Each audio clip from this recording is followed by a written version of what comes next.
SkippyJon wasn't thinking about Darwin. He was thinking dinosaurs. And he knew where to find them, deep within his closet. "Whoa!" said Skippito. "It's a jungle in here." But as soon as he stepped over the threshold, his snifferito picked up the scent of his old amigos, los chimichangos. "Stinkitos!" called out SkippyJon Jones. "I smell you, but I don't see you. It is I, El Skippito Frisquito, the great sword fighter." "Up here, Skippito!" hollered the Chihuahuas. "We are toasting los marshmallow-citos prehistóricos." "Not the prehistoric marshmallows!" exclaimed Skippito. "See, dude," replied the doggies, "but they are as hard as rocas." "That's because they're fosilitos," said Skippitos. "Fosilitos, schmossilitos," declared Poquito Tito, the smallest of the small ones.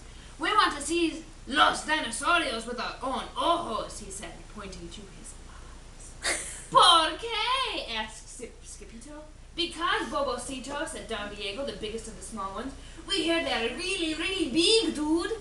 This news made the Chihuahuas go insane-o around the rim of the volcano, singing, "Ding-a-ling, ding-a-long, ding-a-ling-a-ling-a-lito, you are such a silly Skippito. You know what dogs think, if it's good, it must stink, plus it's great for the old snifferito." But right in the middle of their romp, Mount Itchy-Gitchy Goomba blew its top, tossing the doggies right on their rumpitos. But a bump on the rump would become the least of their worries. Because boom, boom, boom, boom, boom, the earth began to tremble and shake. "Terremoto!" shouted Poquito Tito, panic-stricken. "It's not an earthquake, Ito," said Skippito, peeking through the bushes. "It's a T-Mexiquito!" And he wasn't the only dinosaurio. There were big ones and small ones, feathered and bald ones. Some were spiky and frilled, with a look that could kill. And they were all doing the very same thing. They were dancing. "Ah, caramba, it's the rumba!" cheered the chimichangos. And before Skippito could warn them, the rascalitos had shimmied and shook their way into the dance line. "This is loco!" wailed Skippito. "You'll be crashed like Crispitos beneath those totitos." But the Pupitos did not hear. They were too busy singing, "Itchy-Gitchy Goomba, dinos do the Roomba, with jumbo jaws and giant claws with horns and beaks and scaly peaks. Itchy-Gitchy Goomba, chimichangas do the Roomba, with great big hearts and tiny parts with knobby knees and lots of fleas. Itchy-Gitchy Goomba." But something had to be done to save them. And quicker than you could say Pachycephalosaurus, Skippito let out a big Jurassic Ito. Oh god. Skippito let out a big Jurassico bark! "Holy halitosis!" roared the T-Mexito. "I smell that pickle breath of a Skipposaurus so teasy-too." "I am not a Skipposaurus!" declared Skippito, whipping off his mask. "I'm a Chihuahua! Not the pillow-fighting, ankle-biting, pickle-dripping, dino-tripping Chihuahua they call us El Skippito Frisquito, the great sword fighter," shrieked the T-Mexito. "Oh, see, that is me," said Skippito with a bow.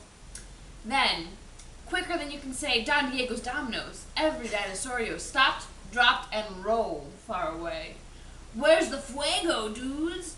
asked Poquito Tito. "There's no fire," said Skippito. "They're just going extincto." "Muy bueno, Skippito. We love the stinkito," agreed the Chihuahuas, and they tossed him into the air. "Diggery, diggeroo, diggerito. We learned something new from Skippito. He scares them to death with his old pickle breath, and that's how we get Fossilito." Then all of a sudden, boom, boom, boom, boom, boom, boom! The earth began to tremble and shake. Every head popped up and sniffed. "Dinosaurios," whispered the perritos. "No," said Skippito, "they are extincto."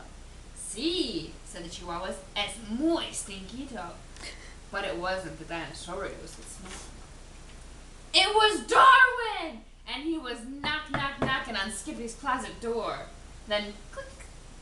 The door opened and out tumbled the kitty boy on an avalanche of old dog bones. The next thing he knew, the kitty boy was waking up on the couch. What happened?" asked SkippyJon. "Don't you remember, Sugar Bee?" asked Mama Junebug Jones. "You decided to return Darwin's dog bones." "All of them?" asked Skippy. "That's right, Dumpling," said Mama proudly. That very same night, the kitty boy found Mr. Perfect still sitting in the corner, all covered in bones. "My Skipposaurus," he whispered, and he dragged the cat over to his big boy bed for a good night bounce. "Oh, I'm SkippyJon Jones, and I'm not a dog fighter, but I still have some bones, 'cause I'm the decider."